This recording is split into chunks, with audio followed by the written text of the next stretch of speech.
Well, a filly who shouldn't mind it is the next one we're going to come to, Jamie.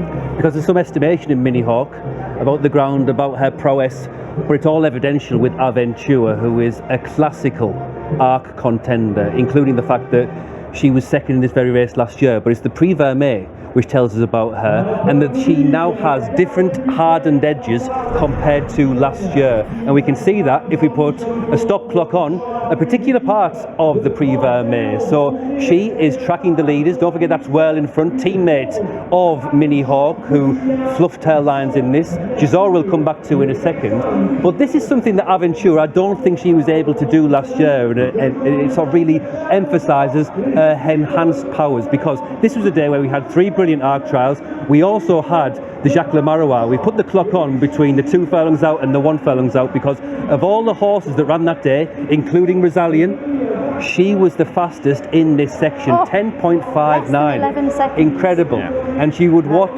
the Britons call a Q car, in the body's not that great, the shuffling stride, but that hides, that disguises a huge engine and a big turbo. Yeah, she's a wolf in sheep's clothing. Yes, as you say, maybe, probably. Yes. But the difference with last year, she has become a real racehorse in her head. She's the easiest filly to ride. You could see Maxime Guillon de Vermeil was towing with her, he was no way. She knows Longchamps, and she has become a very, very easy filly to ride. She can be placed anywhere. The draw is not an issue whatsoever, because she can go anywhere at any pace. She's remarkable in that way. A filly, Jamie, that we thought was going to be right in with a shout a couple of months ago was Kalpana. That wonderful run at Ascot. She then fluffed her lines at Kempton. As a result, 10 to 1 shot, which 1 or 2 people may feel is value. Yeah, because 10 to 1 is twice the price that she was for the Arc after this run. And we could all surmise between us what price Calandagan would be for today's race if he was eligible. So that's why Kalpana is Calandagan by proxy. Now, no horse has made Calandagan dig as deep as this when he's been on song.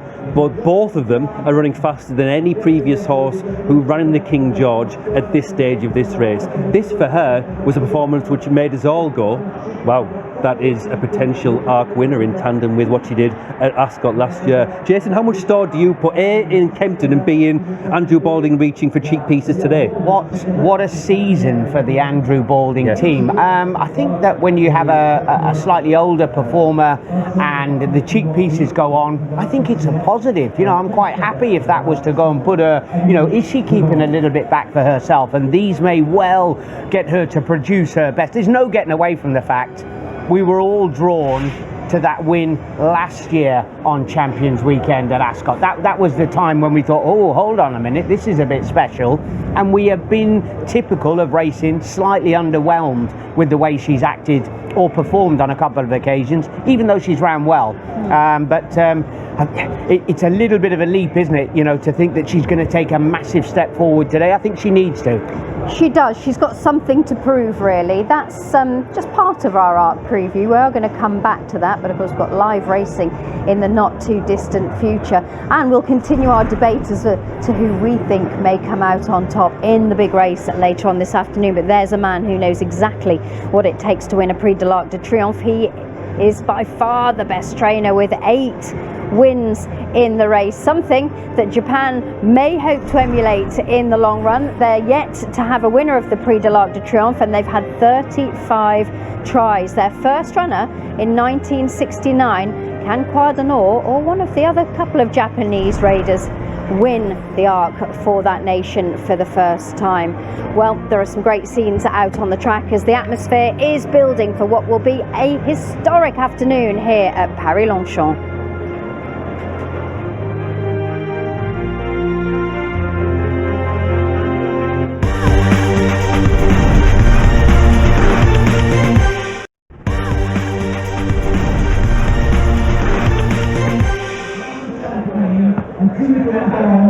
Welcome back to Paris-Longchamps. What a great atmosphere. Hopefully you're picking up on that at home, but our first race not too far away. So let's just tell you what's coming your way with us here on Sky Sports Racing over the next few hours, because there are 6 Group 1 contests on the card, with the first, the Prix Marcel Boussac for 2-year-old fillies. Exciting Juvenile Green Spirit, unbeaten for Christopher Head. Race 2, the Prix Jean-Luc Lagardère for juveniles over 7 furlongs. Christopher Head, also responsible for a leading contender with Nighttime, who also carries the colours of the Wertheimer brothers. The Prix de l'Abbé is our next Group 1. Top-class Australian sprinter Asphora runs in the race for the first time in a bid to add to her European Group 1 wins at Royal Ascot and York. Then, the weekend highlights, the prestigious Prix de l'Arc de Triomphe, a high-quality field at 3:05, including Aidan O'Brien's Mini Hawk.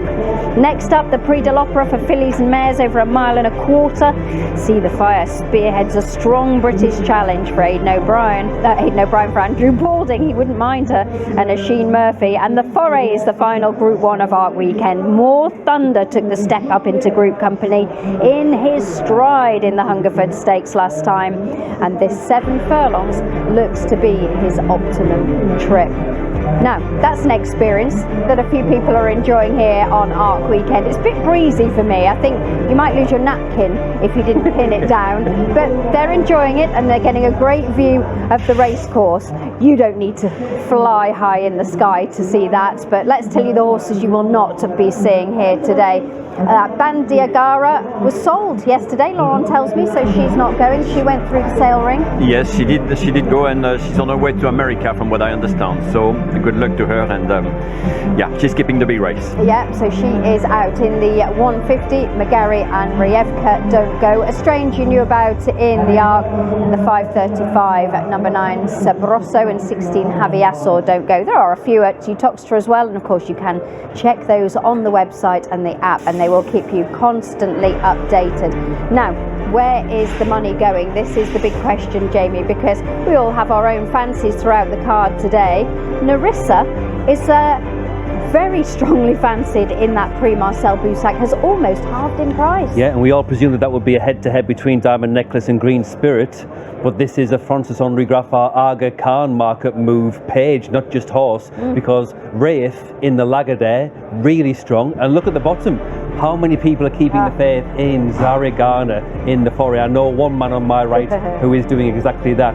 We'll speak about the Arc de Triomphe in more detail, but there's a member of the panel who can justify Aloha Ali going really short in price, and then the stamina of We Might Take the Long Way. By then, that horse might have finished second to not only the Irish Oaks winner, but the Arc winner, because she was second to Mini Hawk that day.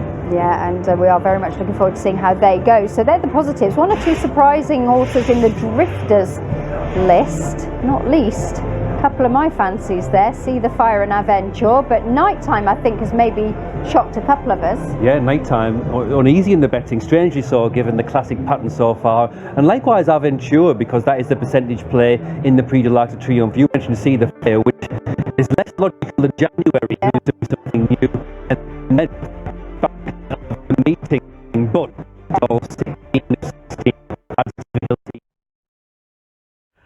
Yes, apologies, just lost Jamie there, full flight. So we'll pick up these movers and drifters. We're on to the drifters. Aventure, the horse that's drifting, despite her good run last year, 6-1 from 4s. See the Fire in the 350 as well, out to 130.